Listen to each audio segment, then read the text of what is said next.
Hello, everyone. Before we get started tonight, I just have a few reminders for the audience. First, standard reminder, please, if you have a cell phone or any noise-making device, to please turn that off so that we can enjoy the remarks this evening. Second, our event will run for 60 minutes of moderated discussion, and then after that, we will have 30 minutes of questions and answers from the audience. If you have a question that you would like to ask, we ask that you please write it down on one of the note cards that you found on your chair tonight, and we will have staff circulating the room, collecting those note cards, and we'll bring those to the stage to have them asked this evening. And so now, if you would please join me in welcoming the director of the Tommy G. Thompson Center for Public Leadership, Alex Tock.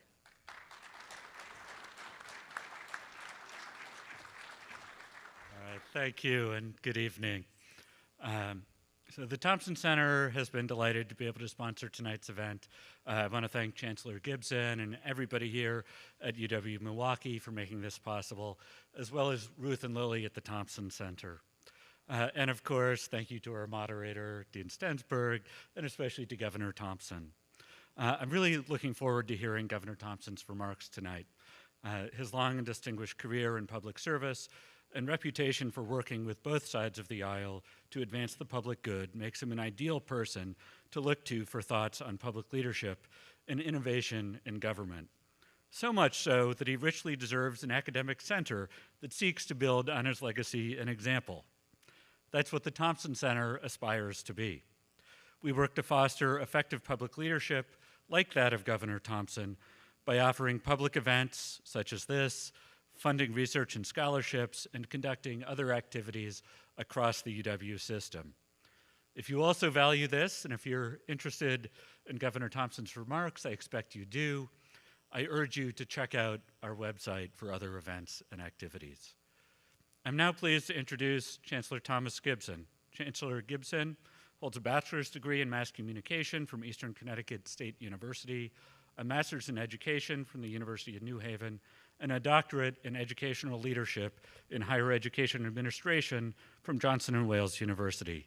He was previously Chancellor of UW-Stevens Point and professor in the School of Education, as well as Vice President of Student Affairs and Vice Provost at Bowling Green State University, and Associate Dean of Student Development at York College, amongst other roles. He's been Chancellor of UW-Milwaukee since July of 2025. Please welcome Chancellor Gibson.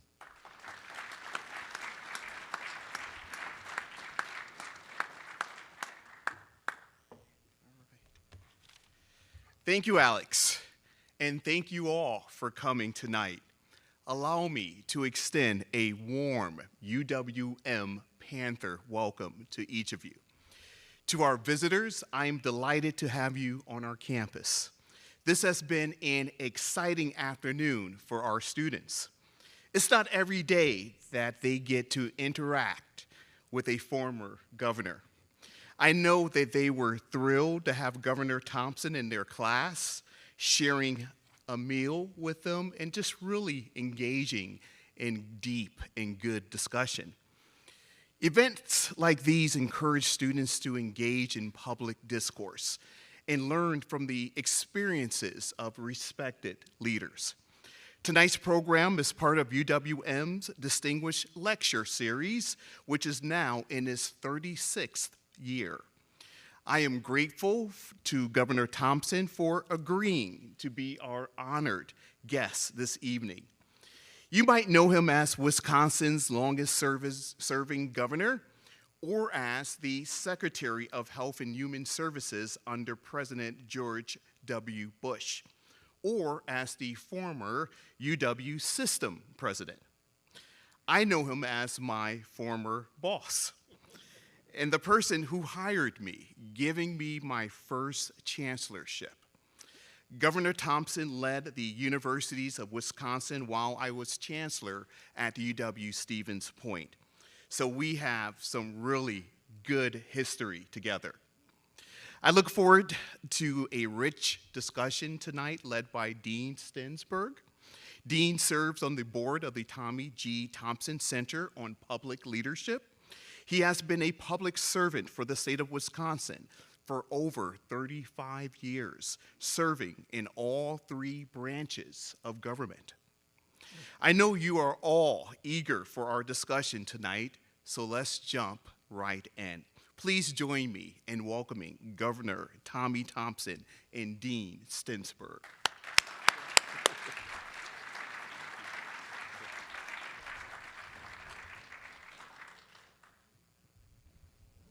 Before we get started, Dean, I'd just like to say what a great honor it is to be on this campus.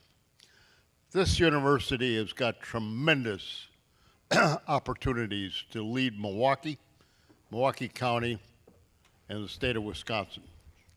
And there couldn't be a finer person to lead that effort than my friend Thomas Gibson. When he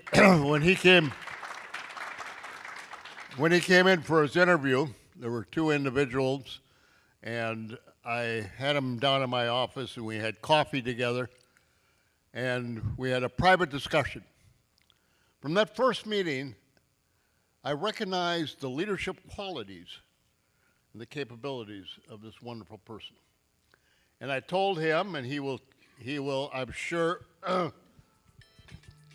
turn off your telephone, Tommy. And I said to him, I'm going to do everything I can to help you, as Chancellor Stevens pointed, but I want you to look ahead, because I think there are bigger things for you, and I want you to be Chancellor of UWM. And he said, oh, I'll never be ready for that. I said, yes, you will be.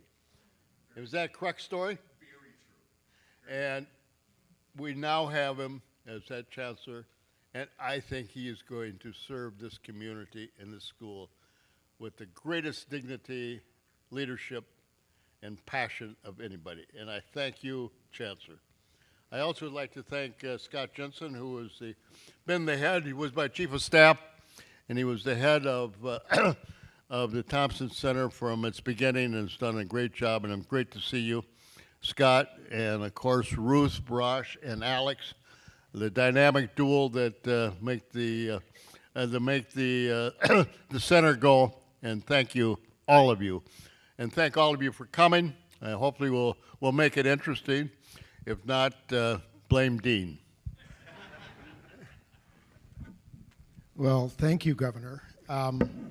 Yeah, I'll be to blame if you're not fully entertained at the end of tonight. I do want to thank everybody at the University of Wisconsin-Milwaukee who worked hard to set this up and who asked the governor to come and share some thoughts that you guys will clearly, I think, benefit from and leave with something to think about. I have to tell you, as the governor and I were walking in here, don't be confused. I'm very happy to be at UWM, but I have a little bit of PTSD, having been the governor's chief of staff during the time that he was the president of the system. And we had a couple of Board of Regents meetings in this room, as I recall. So I think all of that juju is probably gone by now, but it does make you think. And as the chancellor said, and I tell you, I echo the governor's comments, you couldn't do better. He is just amazing. And what's ahead for this school and frankly the region, because of the leadership of Dr. Thomas Gibson, you're going to look back and be very proud of what you have here. But the governor and I have worked together for a very long time actually. We've never worked together like this. We've never done a Laurel and Hardy operation, and that's a little bit of what we're going to try to do here tonight. But the goal of the time is to have the governor reflect and spend some time talking about leadership and what leadership does and how it's accomplished and why at times it's very difficult to execute. And you're going to get a chance to ask some questions that hopefully will be along those lines. As Alex said, Ruth and others will be picking up those cards, and we really hope that you'll have some good thoughts to ask the governor so that we can continue the conversation after I get through my list. The first question I'm gonna ask, Governor, and I put it first because I know it's a question you're not going to be too crazy about. You're not going to like it too much because it contains a word that you don't like. But I think it's an important question to ask because we see a lot of failures in leadership today. And there's enough evidence. Why do leaders fail, Governor? Why do leaders fail? Leaders fail for many reasons. Number one, they probably do not understand what they're supposed to do. Number two, they're afraid. And number three, the biggest one is I have found that leaders are afraid to make decisions. And to be a leader, you have to be able to make decisions, right, wrong, indifferent. But you cannot be so locked into a situation that you're afraid to act. And if you are afraid to act, you're not capable of acting, or if the position you're holding is something that's beyond you, you're going to fail. But you also have got to have the courage of your convictions. And I can think back of several examples in my career. One that comes immediately to mind is I introduced a bill at the request of the hospitality community, tourism area, and my very good friend Thomas Steele was the head of that. And you have to be honest. And it was in the budget bill, placed in the budget bill, and as anybody that knows the budget bill knows that just about anything that's has able to be written can be placed in the budget bill. And so to stop having the enrollment start before Labor Day was in there. It was my bill, my request. And there was a state senator who was the chairman of education, Luther Olson, who held up the budget bill because he wouldn't let it go because he didn't want that provision in there. He came to see me and he said, "Governor, I know your word is good. If you give me your word that you will veto your proposal, I will let the budget bill go." Now, the state needed the budget bill. And I told him I didn't like it and tried to convince him to back off, and he wouldn't. He said, "Either promise me you're going to veto it, or I'm not going to give you the budget bill." I agreed to veto it. I called up the hospitality industry, Thomas Steele, who was just furious. He had worked for 2 years to get it to this position, and I was his big supporter and his personal friend. At 7:30 in the morning when I went into my office, he was there. He was a professional. He played football at Yale. He was a huge guy, and he stood there and he said, "Tommy, I will never forgive you if you veto it." And I said, "I gave my word. I don't like it, don't want it. I would rather be able to sign it, but I have to veto it." He didn't talk to me. He went all over trying to convince everybody to call me, and he tried to get Luther Olson to back off, but Luther wouldn't. I vetoed it. I didn't want to, but I gave my word. Leaders have got to keep their word. They got to be willing to act. I acted because it was the best thing for the state of Wisconsin. Not me personally, not for the hospitality industry, but you have to move, you have to act, you have to make a decision, you have to have the courage of your conviction. And so it took a better part of 4 years before Thomas Steele would talk to me. But he asked me to give his eulogy at his funeral. So It's came around in the past. It became the law of the state of Wisconsin. But it's just one of those examples that you have to show leadership, and you got to be willing to stand up to the heat that's going to come at you. Well, that'll transition nicely into the next question, Governor. Making those decisions, it's no secret, somebody's going to win and somebody's going to lose. Right. Somebody's not going to get what they want. And sometimes we know some people don't get everything they want. They get something of what they want from those decisions. How do you manage to make those decisions without having the trail of tears or the wake of wreckage or inspire people to be violently opposed or try to undermine what you're doing moving forward? Because there are oftentimes people that have been friends of yours, they've supported you, they've been friendly to you, they've campaigned with you, you've done work with them over time. And like you described with Tom, I mean, many of us, some of us in this room, but you and I certainly know Tom Deal. He was nobody to trifle with. And when Tom got angry, he was like a big water buffalo. And he was angry.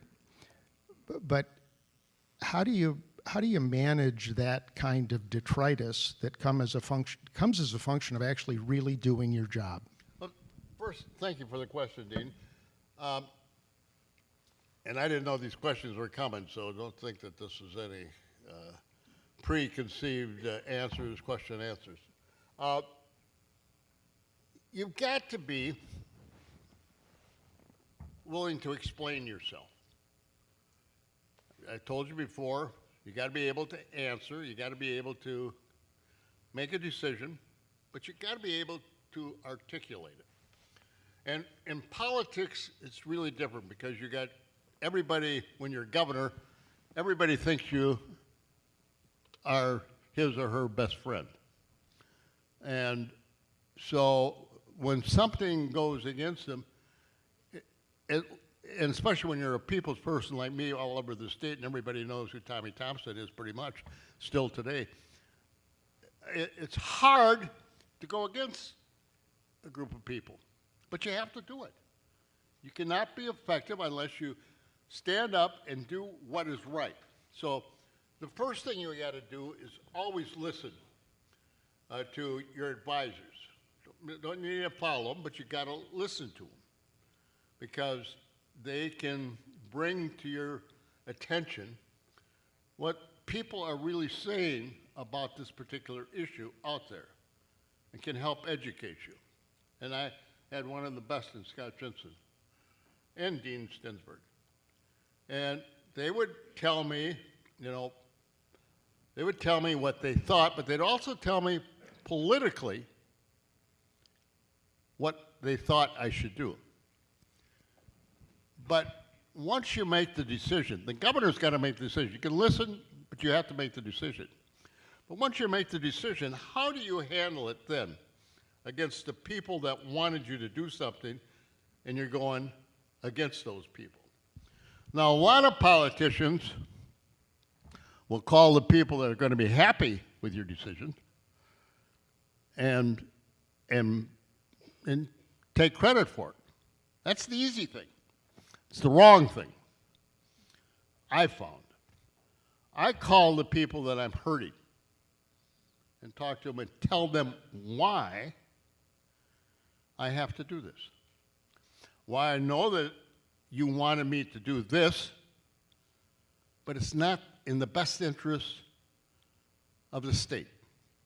And you've always got to make sure that the vast majority of the people of the state are the first determinant as to how you're going to make the decision. So I would call those people and tell them why I have to do something. And I say, I know you don't like it. I know you're going to be upset with me, but I have to do it. And then you can go to the next step, to the people that are going to be really happy, and you can sign the bill, have a press release or something, and get it out and let them know in advance what you're going to do. But I've always found you have to be willing to make a decision. You got to be always honest. You got to tell people things that are going to be difficult for them, and you tell them first before the people that you're going to help. And I have learned that that is by far the recipe of success, being a governor and having people respect you and respect what you stand for. If people think you've really given it the consideration and have really thought it through and had the courage to call them up and tell them why, more than likely, you can convince most of them that what you're doing, even though they don't like it, is probably the best interest of the state. Not always, but usually. Thank you, Governor. As a part of making, those decisions and managing the outcomes from them on both sides to make sure that the public interest is served. These skills, by the way, I'll observe, work well whether you're in the public life or you're in private life. They're good things to think about at home, I might add as well. Honest conversations, sometimes are tough to have, but they're really important. And it's one of the things that I watched him do was try to be persuasive when somebody wasn't happy.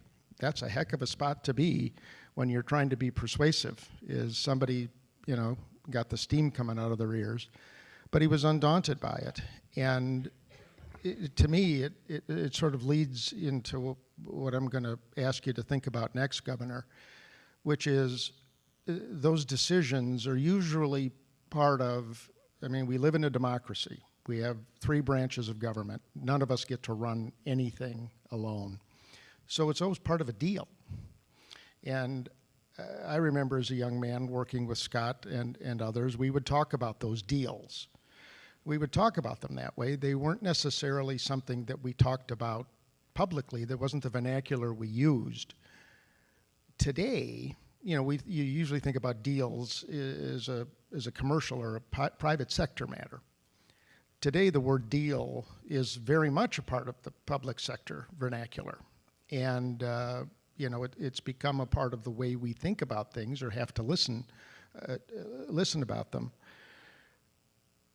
It always made sense when you struck a deal because somebody got some of what they wanted, you got some of what you wanted, you had a way to proceed, it was going to allow things to move forward, and it eliminated the kind of bad feelings or harsh undertones or the ways that things are oftentimes slowed down or impede progress. Now that we're all aware of the word deal as it comes to governing and leading, it seems that sometimes increasingly deals appear to be hard to maintain or to keep. Folks or entities or officials agree, and somehow that agreement evaporates or goes into the wind. There are examples of that, but why do you think there's the inability for deals and commitments that are made on the part of principals that are trying to work to move things forward and to resolve an issue or solve a problem? Why do these deals fray and fall apart? For several reasons. They probably were not very good deals at the beginning. Secondly, a lot of new information comes through. And new information that makes you determine that your first position was wrong. Third, in modern day politics, people really don't talk much. They yell and they scream, but they don't debate or they don't articulate. They rather tear down instead of build. And when you're in a tearing down mood, it's hard to keep any positive deals going forward. And fourth, I strongly believe that modern day politics has become so polarized that people are afraid, so afraid to make a decision because other people are going to be upset with them. And when they are afraid of getting defeated in the next election, they're scared to decide and make decisions, and they're afraid to keep their commitments. And I look at this deal making as something that could be used like we used to use it when I was running, in a much better way. For instance, when I was governor, I used to call the Republican leadership in at 9:30 in the morning to discuss over coffee and donuts, which I had to buy. They'd never bought. And then at 11 o'clock, I'd call the Democrats in. And then at 1:30 in the afternoon, I called them all in. And I said, Republicans said this morning they could go this far. Democrats said they could go this far. And I know this is how far I can go. Now, this afternoon, before you go back on the floor, we're so close. Wouldn't it be nice to compromise and do something good for the state of Wisconsin instead of fighting?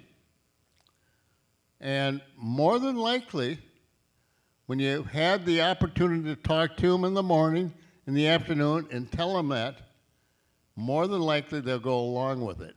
And it's amazing, as President Reagan told me, says, Tommy, it's amazing how much you can get done if you don't care who gets the credit.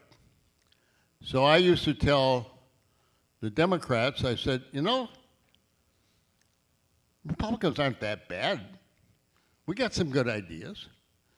And Republicans, I would tell them, Democrats have some good ideas, not many, but they have some good ideas. And I said, with a little bit of movement, we can go out and be good for Wisconsin.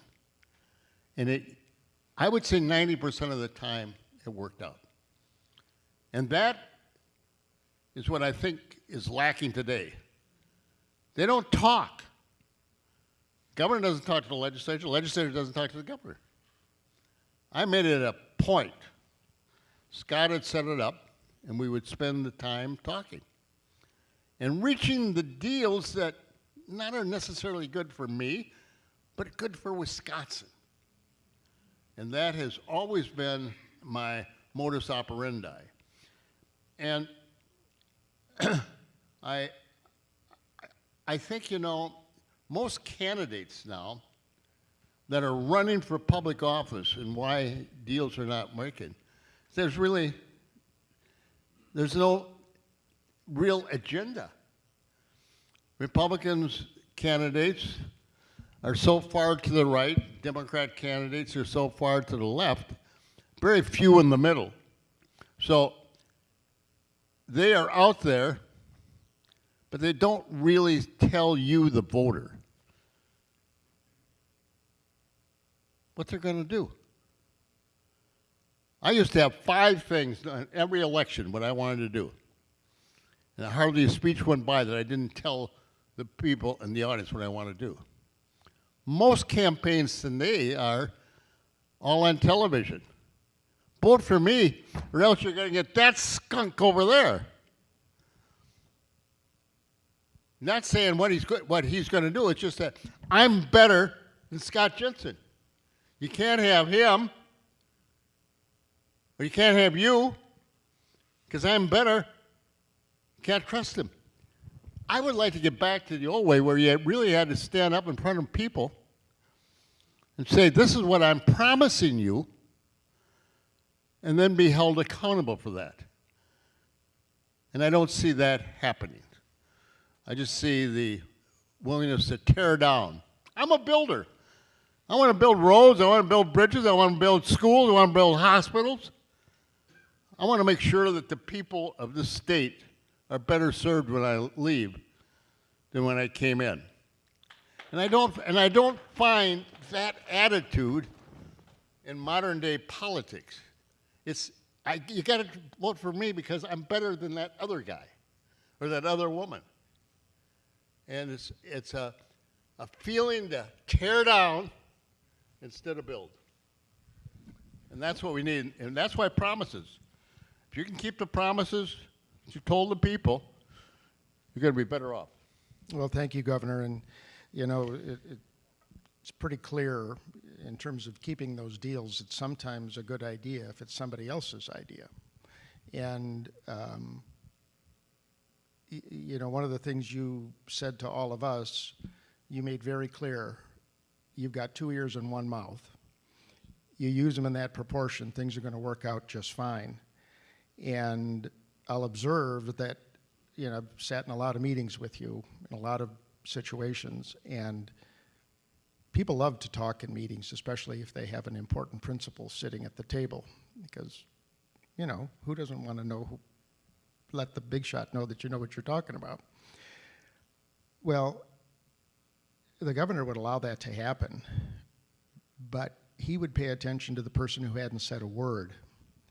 And before the meeting could be convened or before there was any question called, you would generally direct your attention to the person that hadn't said anything and ask them to comment about what they'd just heard. So it's clear that that's what you practiced. How much of what you ended up sort of being proud of and putting into law or establishing as practice was a reflection of what you heard from others, whether it was on the campaign trail, whether it was from issue area policy experts. And I can tell you, there were times when part of my job in the old days was to make sure the governor got to where he was supposed to be on time. That didn't happen a lot. And I would usually try to do my best to do that, and there was a reason for it, and it used to annoy the living daylights out of me. I actually stopped wearing a wristwatch during those days because I was starting to work a hole in my stomach. And he would stop and talk to people. And he'd ask them a question, they'd answer it, and he'd stand there and listen. And I'd be like, we have to go. He didn't care. He was talking to somebody that had something to say to him, and he wanted to hear what they had to say. There's an importance to that. You weren't trying to waste time. You weren't trying to disappoint the next set of people. You were getting something from that. How much of that informed the way you conducted your office? A lot, because I'm a people's person, and why I always made sure that everybody speaks. Usually the timid person in the room has got some really sound things to say, but is afraid to talk. Self-conscious, inferiority complex, whatever. But when you press it and say, never have to worry about Dean or Scott. They dominate everything. But Thomas Gibson now would be a nice guy, But he's got a great mind, or Alex. And you want to find out what are they thinking of. I know I'm going to know what Scott and Dean think, but I don't know what Alex or Thomas are. And so I always make sure that everybody in that room gets a chance to talk to me, because I get the best ideas. And as I said, I'm a people's person. I get some of the best ideas that I've taken back to Madison. When I was a legislature, first thing I found out is that one of the biggest problems we had in rural Wisconsin is we had no doctors. So I went out to the medical school. I heard this from the hospitals and everything. They couldn't get doctors in rural Wisconsin. Now we can't get lawyers, but couldn't get doctors. So I went out and talked to Dr. Mark Hansen, and he suggested that I set up a program for for rural doctors, for rural hospitals, and put a scholarship in. And I went back and got it passed. One of the best pieces of legislation that ever got passed. Got it from people. Second thing I found out, talking to people, that we needed a program for physician's assistants. I sponsored that. And both of those programs are excellent. They're still in existence today. I got it not from me. I got the credit for it, but it's from people. On welfare reform, which I get a lot of credit for, but my ideas I'd brought over on welfare reform. This is an interesting story about leadership. I would, every week, have my office invite welfare mothers from around the state to come to the executive mansion, which is pretty darn nice, to come in and have lunch with me. And usually there were 10 of them. And these lovely people came in, afraid, why am I at the governor's residence? And I wouldn't let anybody go into the room except me and the welfare mothers. And I said, why aren't you working? What's the reason? What's holding you back? And first meeting, they said, well, if I go to work, who's going to take care of my children? I said, no, there's nobody at home to take care of the children. I can't leave my daughter or my son. And I said, what if I arrange a program so that we have individuals come in and take care of your children? Well, that would be nice. They said, but if I go to work, I lose my health care insurance. I said, I can understand that. So why don't we set up a program to give you health care? And next week was, well, I got pregnant when I was 14 or 15, and I have no skills. I said, what if I put you in a program at vocational school for jobs that we need? Would you go to work then? Well, yes, but most of the jobs are away from me and I don't have a car. What if I arrange for transportation? 4 great ideas. And all of those ideas became law because I listened to welfare mothers. And they're the law in the federal government now. Bill Clinton adopted the Wisconsin welfare reform, took it to Washington, didn't give me credit for it, but he took credit for it. He says it's the best law he ever passed, but it all came from welfare mothers talking to me. And then one Sunday I was reading in the Milwaukee paper about how many young black students were not graduated from school. Start school, and I think by the time they became seniors, only 37% were still in school graduating. So I came over here, I went down to the schools, the black areas of Milwaukee, and asked, what could we do to change the law? And they said, and that's when we were busing students out from Milwaukee out to the suburbs. And they said, we can't be involved with our students, with our sons and daughters. If we could send our children down to the neighborhood school, which may be religious, we could go down there and see if they're getting a good education. It can be part of their school life. All ideas that I learned from coming down here and talking to people in the Milwaukee, in the black churches, in the school districts. And that was the reason that school choice was developed, because of listening to people tell me what they could do better. And these are just some of the programs that I learned from people that gave me the ideas that became good public policy for not only the state, but most of those laws have now been adopted at the federal level. Governor, what about when Kofi Annan came to see you what about when Kofi Annan came to see you on a Sunday afternoon in Washington while you were secretary? This is a very interesting story. Kofi Annan was Secretary of the United Nations.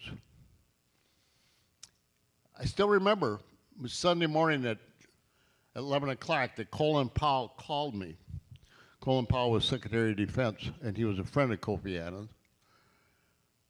And Kofi wanted to come down and talk about a program for AIDS in the world.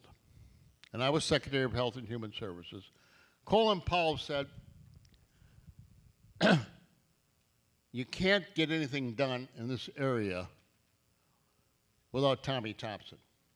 He's the most knowledgeable in the cabinet on AIDS.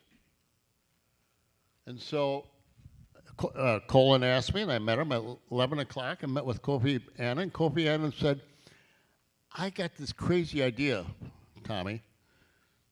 If we could set up a program to fight AIDS worldwide, we might be able to do something and deliver antiretroviral drugs. Antiretroviral drugs hold down the expansion in the AIDS being contagious. And I said, that's a great idea. But he said, we need to get $100 million from the United States. And I said, the only person who's got that kind of power is the president. And it's Sunday morning, and George W. Bush either bicycles on Sunday or plays golf, and he does not want to be bothered. And I said, I don't have the stature to call up George W. Bush and have him meet with us, but Colin, you do. Colin Powell picked up the phone, called George W. Bush, and we had a meeting with George W. Bush in the East Room at 2 o'clock on Sunday afternoon.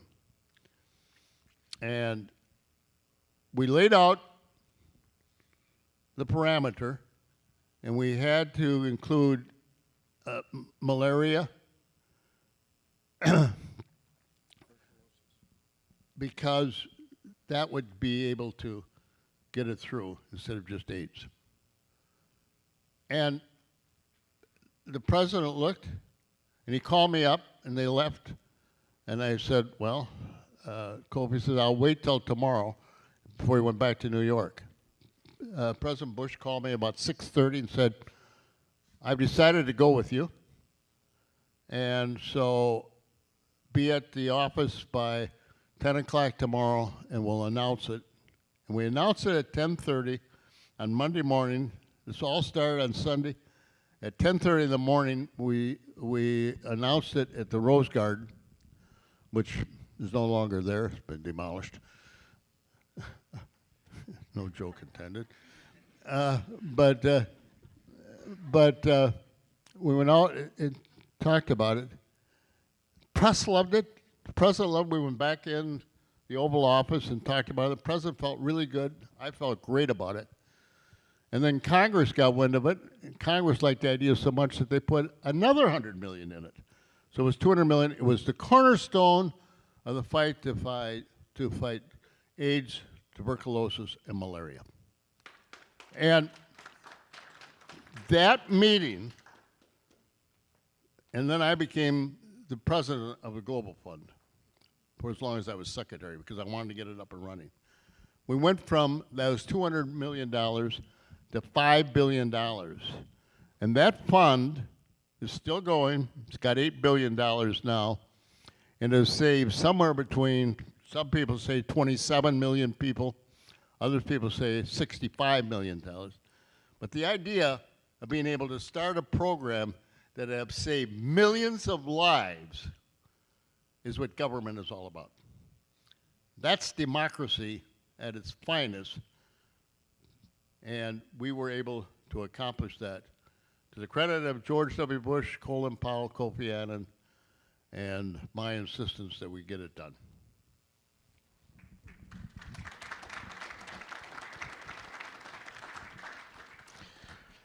Thank you, Governor. I'm going to take a little liberty and just share. I mean, I've watched you work for a very long time. I've worked for you, I've worked with you, I've been fired by you a number of times. Somehow I've been able to make it back into your good graces.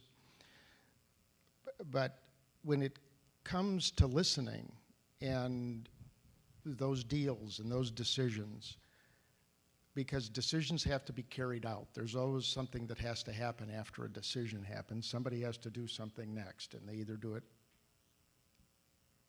with their full breath, or they might not do it quite the way you expected them to. It's up to them. But the remarkable thing that I've observed is just thorough with you are three things. Number one, you know everyone has a brain.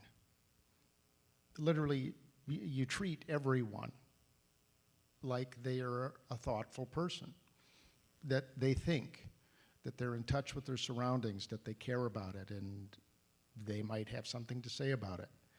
And that's not a trait that I have witnessed across a lot of people, period, much less folks in public life or that have a high profile. And that just very graceful view of people is furthered by the fact that you believe they will help. You think they're going to help. They can help you. They can help you 5%. They can help you 80%. You believe that there's something that they can do to help you accomplish the goal that you've decided you want to get to. And the third is that, bless your heart, you believe they're all well-intended. You know, you know that they care and they want to do these things. And for those of us who are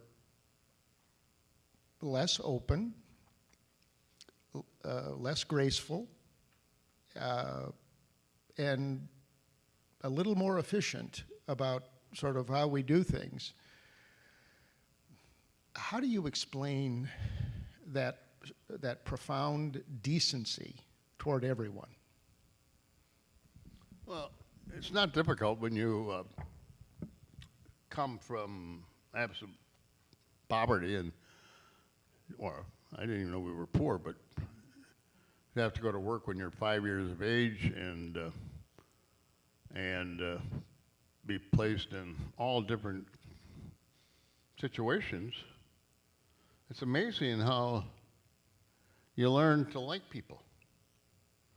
And as we said, my father says, Tommy, you got 2 ears and 1 mouth, use them in that proportion, and you'll get along. And I can remember working in the grocery store pumping gas and cleaning eggs when I was 5 years of age. And I recognized, you know, everybody is trying. Everybody really is good. And that's how I was brought up. I brought up, you know, a very tough German father and a wonderful, beautiful, friendly Irish mother who said, Tommy, always smile and always say good morning and always put your hand out and shake hands. And if anybody been in a room with me, I shake hands with everybody, and I usually want to shake twice. And when I'm campaigning, it's 3 times before I can leave a room. And that's the way I was brought up. Be nice. It's easier to smile, as my mother would say, than frown. It takes less muscles in your face. And so it just was instilled in me at a very young age to be like that. And I can remember when people really hated me, or it appeared to, and you guys would be so upset with me when I'd be out there and be a tough union contract, and they'd be out on some sort of a job action, and we would go there and they'd be having picket signs up. I'd make the car stop, and I would go out and shake their hands. And now, my security went crazy. They thought I was going to get killed because these are people that are holding signs and certainly don't like my position. And I'd go shake hands with them. And by the time I got done, not only were we smiling and laughing together, they'd want their picture taken with me. I'm sure they took it back to the Union Hall and threw darts at it, but the fact I did it. And then another story about how I love people is that when I was in the height of the welfare reform, there was some welfare individuals that came over and picketed in front of the executive residence where I lived. I came home and I saw them out there, and they had signs up and down the boulevard blocking out the street. So I went in and got 2 pitchers of water and a coffee pot with coffee things. Went out and sat down at a card table and told them to come over and tell me what their problems were. And lo and behold, they said, "Can I have my picture taken with you?" I said, "Yes, but you got to put the sign down." So they put the sign down, we'd take the picture, and then they'd pick up the sign. And they'd take up a cup of coffee. And it was amazing, but just doing that, the people liked you, respected you. And that's how I've always done it. When I see people opposed to me, I can usually go right in the heart of it and talk to them. And when I was secretary, I used to go around the office. I'm sure some of you are smokers, and that's fine, but I just think it's terrible to smoke cigarettes. It kills you. So I used to police when I would go to work at the Humphrey Building in Washington. I would used to go around and take cigarettes out of employees' mouth, and I said, "I love you. I don't want you to die." And it spread throughout the building that the secretary was going out taking cigarettes out of people's mouths in the morning. And lo and behold, one day, this gentleman was about ready to light a cigarette and just lit it, and he saw me coming, and he put the lit cigarette in his shirt pocket, and it caught on fire. And the day he retired, he asked to come in and see me. I didn't know him, but I saw him. And he said, "Mr. Secretary, I want you to know, when you told me that you loved me, I knew my wife did, I knew my family did, and I stopped smoking that day. And I want to thank you." And so it's the little things that if you really care about people, you can accomplish a great deal. Yeah. I just really feel bad for you and the folks that are watching at home. There are stories like this that we could sit here all night and talk about how he's impacted people's lives and what he's done. And I can honestly tell you, as a guy that worked for him, in the beginning I didn't quite understand it. And I found it very annoying because I had a job to do. He was undaunted, and he knew what he was doing. And maybe this is a way to sort of think about it in a slightly different way, boss. Leaders, we had public opinion polling. We knew about how that worked. We saw polling in the newspapers. I think we may have even commissioned some polling to understand policies or popularity. And you had the most interesting responses to those polls is that they, yeah, well, it's information. It's information. You weren't animated to sort of move that. In other words, there's an old axiom in politics that, you know, if there's a gang coming to hang you, you jump in front of it and make it look like a parade, right? This is the way you lead. And there are those people in private life that they want to follow the market. Your view has always been you got to make the market. How do you reconcile, or how do you have the confidence or the insight to know it hasn't been done this way before? Not everybody agrees with me, and I have watched you. There would be a room full of smart, well-intended people who cared about you deeply, also cared about their state and their job, and they were all telling you you needed to do this thing in a certain way. And you were nice, and you listened.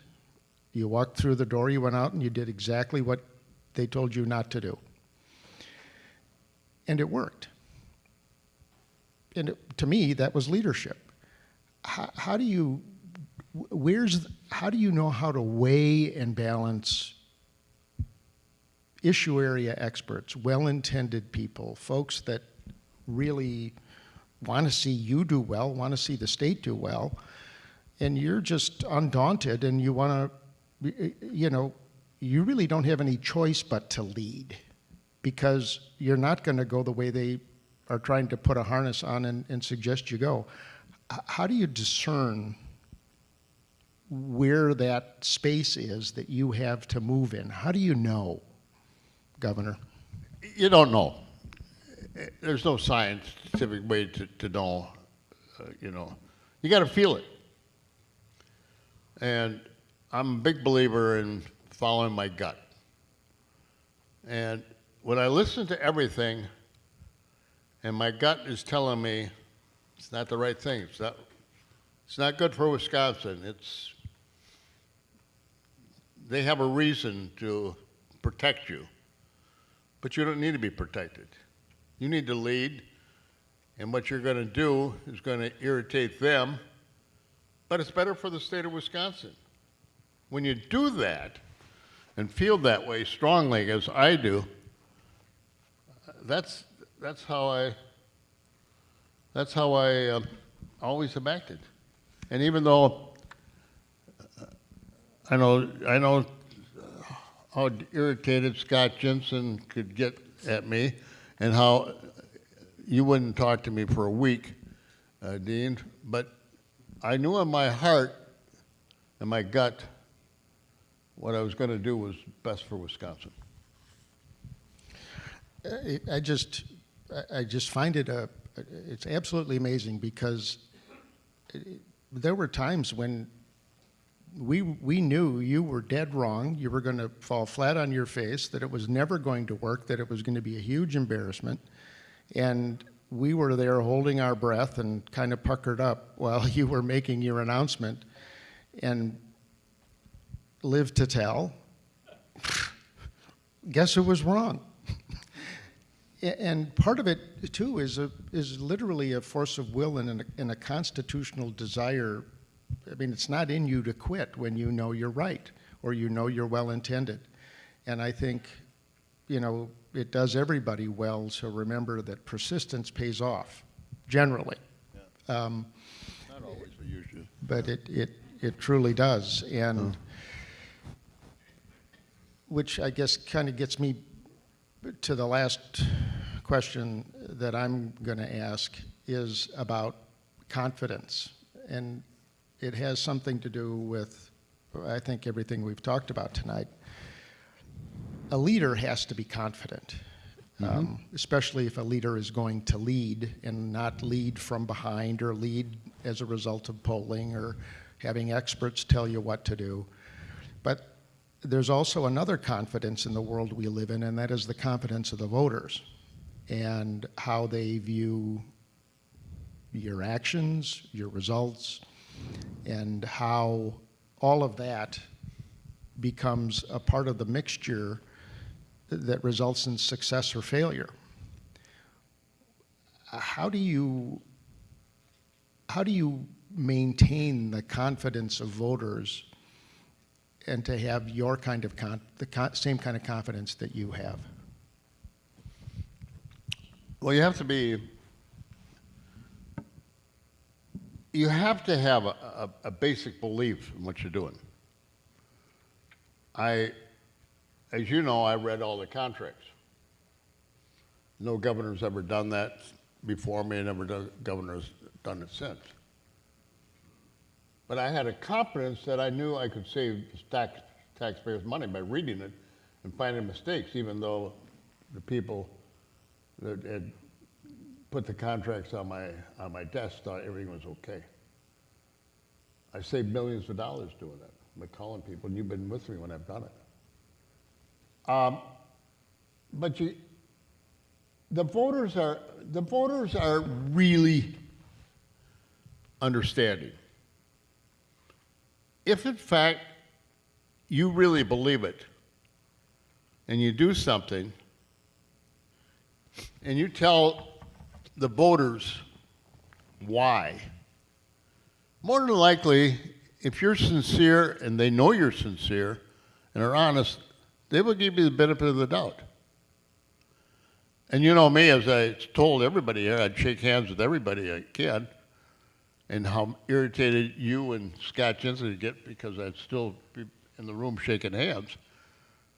But the fact, little thing like that, people admire somebody that probably could have left, but stayed behind to say thank you. It's a crazy thing.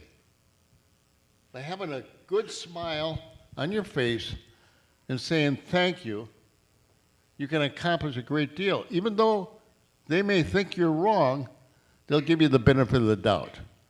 And that's how I was able, I think, to get overwhelming majorities in all my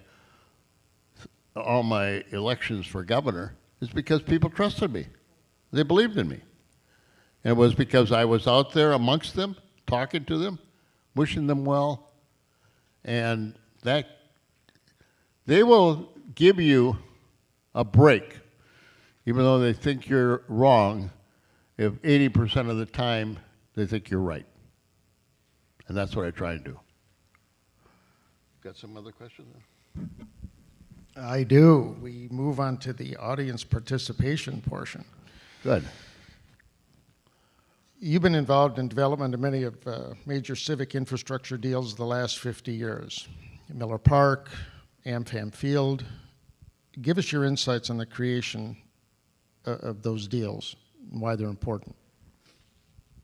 Well, the Brewer Stadium is probably was probably the most controversial one, and I talked to my Governor Jim Thompson, who was not related to me, but he was governor of Illinois, a good friend of mine, and he had a fight in his hand to keep the Chicago White Sox, and they needed a stadium, and he told me, he says, Tommy, he said, if I wouldn't have done it, it wouldn't have happened. And he said, you cannot be the governor and lose a baseball team in your state. People are never going to forgive you, and you're not going to forgive yourself. You like to watch the Brewers, you like that. And so when it came to me, even though I could have said no, I could have just let somebody else do it, I took the leadership. And I made the Brewer Stadium happen, and spent all night in the legislature. When it was up and passed, it passed at 3:30 in the morning with George Peacock changing his vote at 3:30 in the morning to build a stadium. But it's very controversial. But that was a big project. And all the highways up and down the state, I campaigned on building 4-lane highways north and south and east and west in Wisconsin. And I set up a study committee, and I don't know how many of you remember the old bloody 29. Across east and west, more people got killed on that piece of road than any other road in Wisconsin. And I made it a point to the people of the state of Wisconsin when I was first running that if I got elected, I would build a 4-lane highway from Minneapolis to Green Bay on Highway 29. And I got a lot of Democrats to support me. Cletus Vanderpeer supported me on that. And just about all building projects, you got to look at it and find out if it's good for Wisconsin. I knew 4-lane highways and all in Highway 53 up to Superior. That's a godsend to the people in northern Wisconsin. I knew it was the right thing to do. It was expensive, and a lot of people were opposed to it. But you have to do what is right for Wisconsin. Stadium, roads, bridges, other buildings. But you got to be willing to articulate it and explain it to the people of the state of Wisconsin. And more than likely, people in Wisconsin are good. They're decent, they're honest, hardworking, and they want what's best for the state of Wisconsin. And if you can show them a plan that makes sense, more than likely you've got a very good chance of convincing them. Throughout your career, you've had a lot of success that has made you an icon in Wisconsin. There's always a however. Who did this? I'm just kidding. There have been some challenges that you've faced that seemed almost impossible to overcome. How did you face those challenges head on and overcome those challenges that you had to face over your career? Well, let's talk about COVID. I was president of the University of Wisconsin, and the university had closed down, and students were upset. Parents were upset. A lot of parents didn't like their son and daughter living in the basement again. And students didn't like it either. And they couldn't go to class. And I got elected president or appointed president and then elected July 1st. On July 5th, you were there. I had a meeting, Tom Gibson, you were not there yet. I don't know where you would have been. You probably would have been with me. But anyway, on July 5th, I had all the chancellors on the telephone. And I said, I'm calling you up. I know you really are concerned about me being appointed as president, being a Republican, and being a governor. And that's not usually the typical stepping stone to president of the United States, or president of the university. Tried to be president of the United States and never got out of Iowa. But I called the professors and I said, we have one decision to make. Now they don't know me that well, and I don't know them that well. This is my first meeting with all the chancellors, and it was all on Zoom. And I said, the decision is, are we going to open up the university after Labor Day and allow students to go to class? There were a lot of hemming and hawing. A lot of people said, absolutely not. Some said, yeah, let's try it. I would say probably evenly divided out of the 13 chancellors. After 2 hours of this give and take, and you were there, Dean, I said, well, what's your decision? Their decision was, we need another meeting, another 2-hour meeting to discuss it. And I said, no. I said, that's not how I do things. I said, we have the meeting. I gave you your input, and I'm asking for you to make a decision. If you can't make a decision, I'm going to make the decision. They said, you can't do it. And I said, yes, I can. And I said, we're opening up after Labor Day all the campuses. One chancellor said, I'm not going to do it. And I said, yes, you will. So what if I don't do it? I said, well, I will open up your school. He said, you can't do it. I said, yes, I can. And if any of you remember that situation, it was the best decision for the university. We opened it up. The students left. One thing I had to do was I had to put out a regulation that everybody had to wear a mask. Professors said they would not teach unless everybody wore a mask, and I said that's fair. And so we put in the mandatory mask wearing, mandatory testing, mandatory vaccinations, and we opened up the school, and it was the best thing. And I know the head of the nursing was here. I set up programs on all the campuses to vaccinate people in the communities. Communities loved it.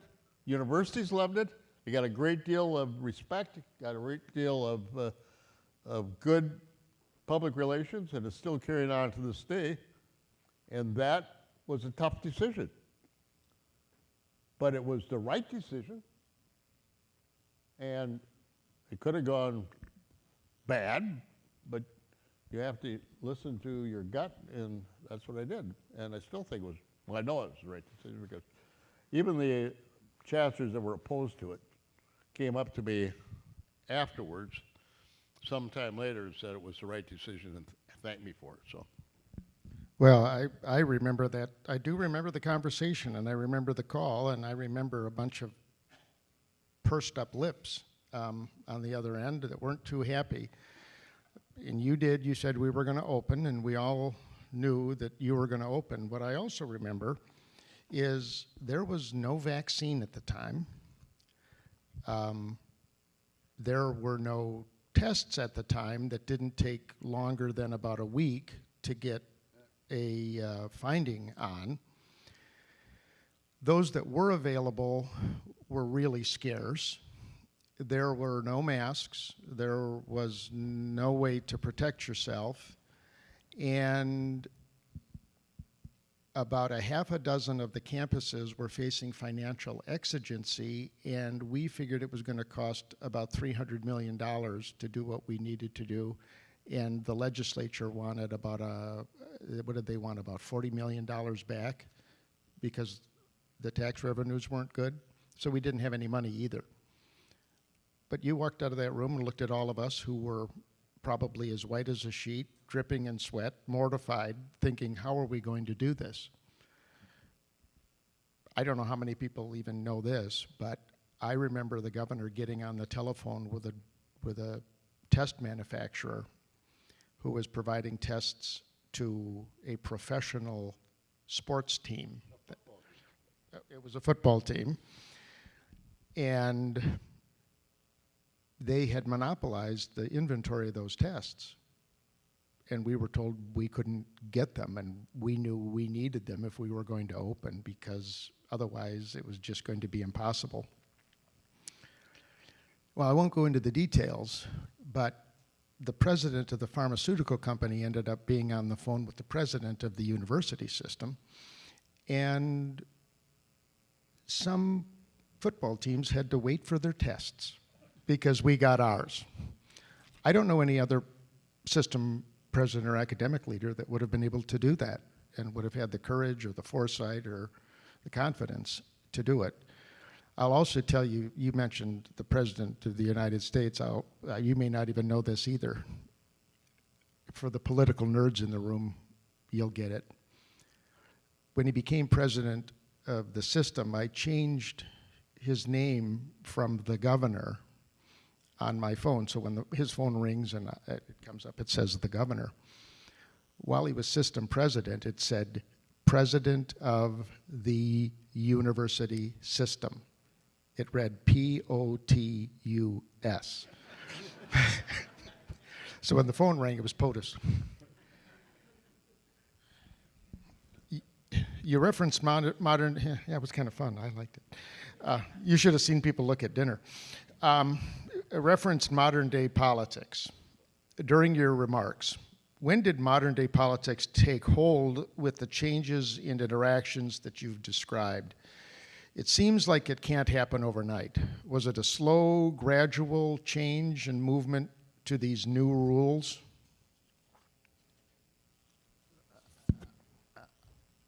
It was not overnight. It's been slowly coming in over several years. This is my interpretation, and I'm sure there's going to be somebody who's going to write and say Tommy is absolutely wrong in this, but I'll give you my theory of why I think it's become so partisan and so parochial and so split. It's called computers. Computers have become so powerful and so good that they can determine with the data that's included how you vote on your street, by the magazines you take, by the shopping you do, and they're pretty highly accurate. So if you're in a Republican state, you can gerrymander the districts so that if the Republicans are in control, you have a majority of the state run by Republicans. And the Democrats do it in Democratic states. So let's use Wisconsin. So Wisconsin now, and this was the demise of the independents in the middle of the road. Middle of the road Democrats, middle of the road Republicans. Now, I want to run for Scott Jensen's assembly seat as a Democrat. He's a Republican. He's in a gerrymandered district, a solid Republican. He doesn't even talk to me. He won't debate me because he knows he's going to win. And he's not afraid of me because I'm a Democrat in a Republican district. And so he's just got to make sure that he doesn't get too cooperative with Democrats, or else somebody on his right will run against him in the primary, which could beat him. And the same with me in my strong Democrat area. I don't have to debate Dean Stensberg, the Republican, because why talk to him? I got a solid Democrat area. If I talk to a Republican, I could get my base irritated. And so I know I'm going to win. And I got to be careful so somebody to my left, somebody like Mandani or somebody else that's more progressive, will run against me. And therefore, we have become somewhat paralyzed because of gerrymandering in safe districts across the United States, to the extent that you really don't want to be seen too nice to the opposite side because you're just going to solicit a primary.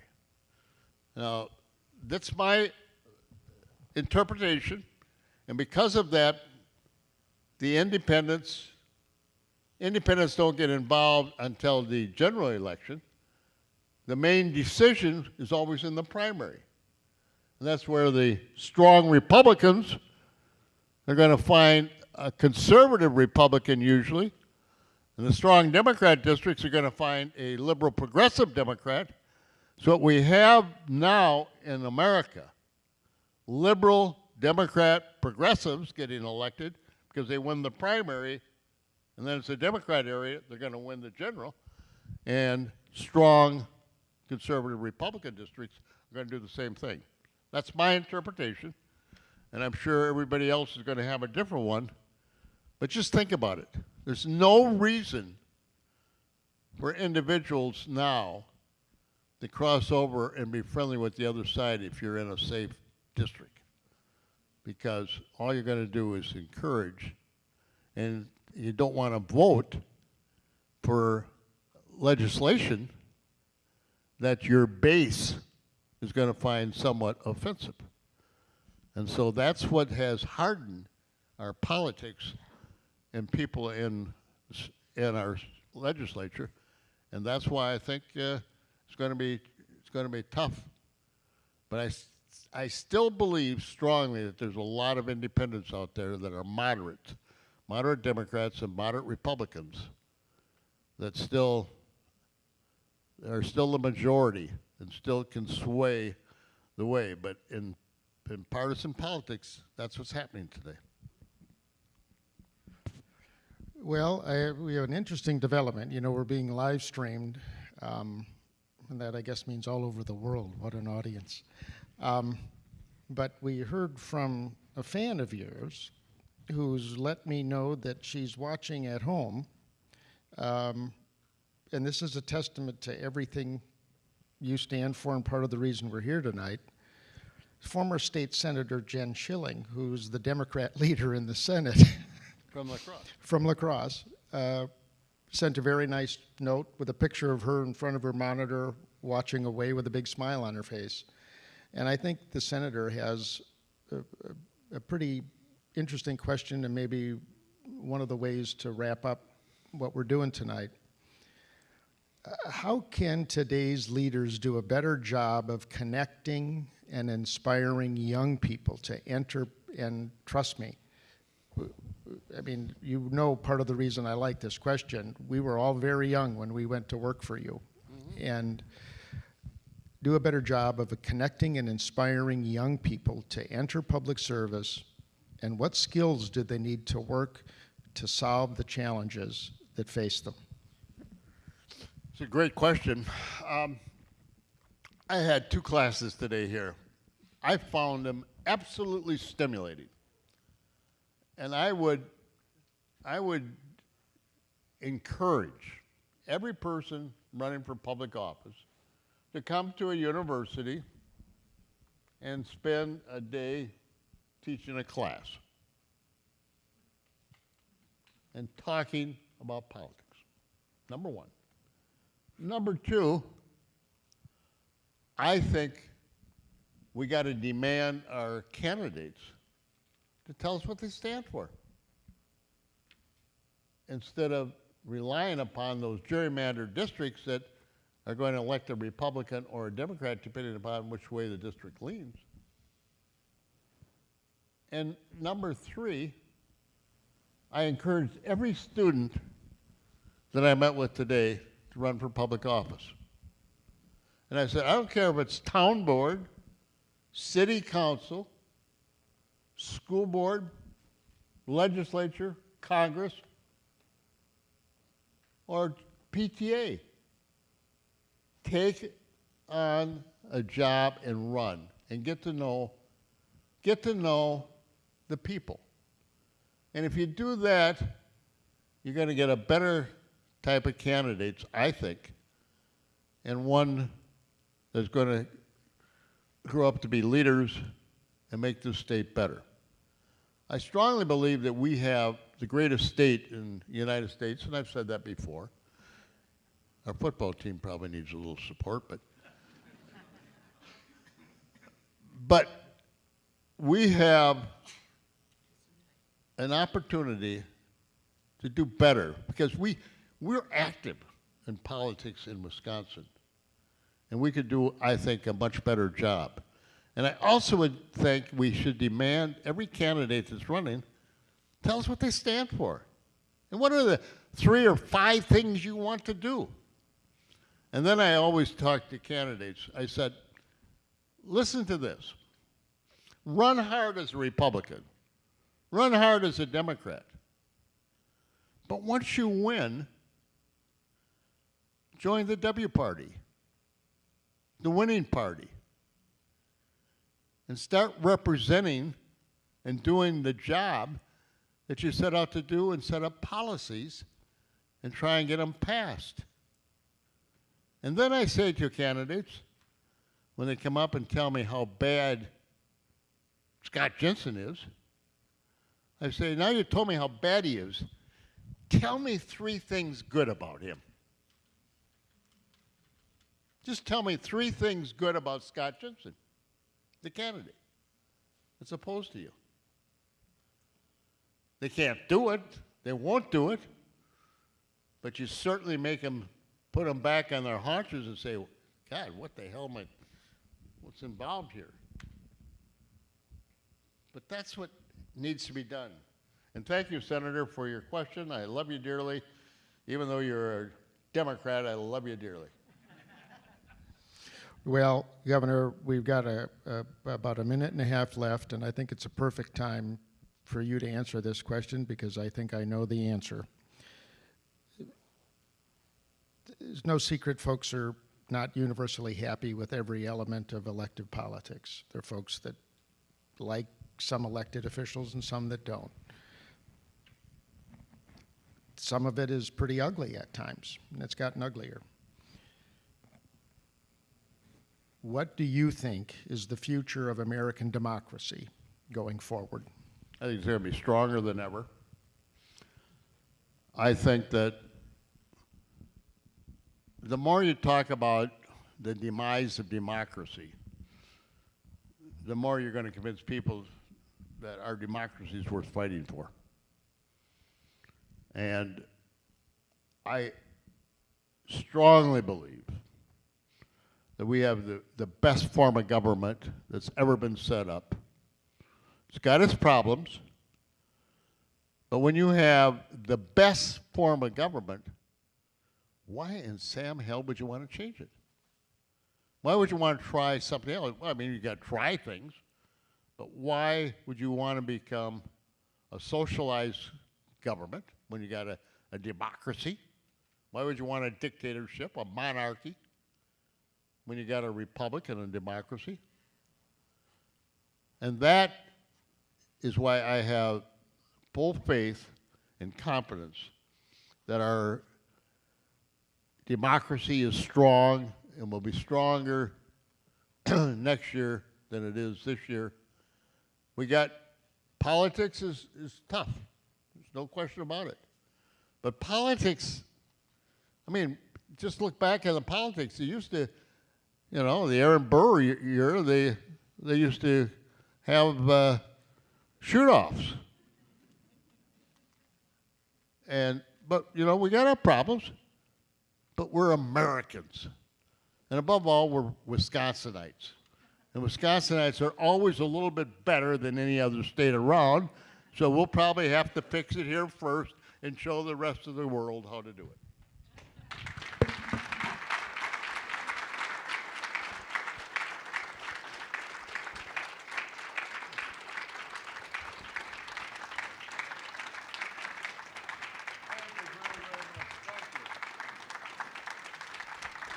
Thank you very much, folks. Thanks to UW-Milwaukee for having the governor and allowing me to play a little part in this whole thing.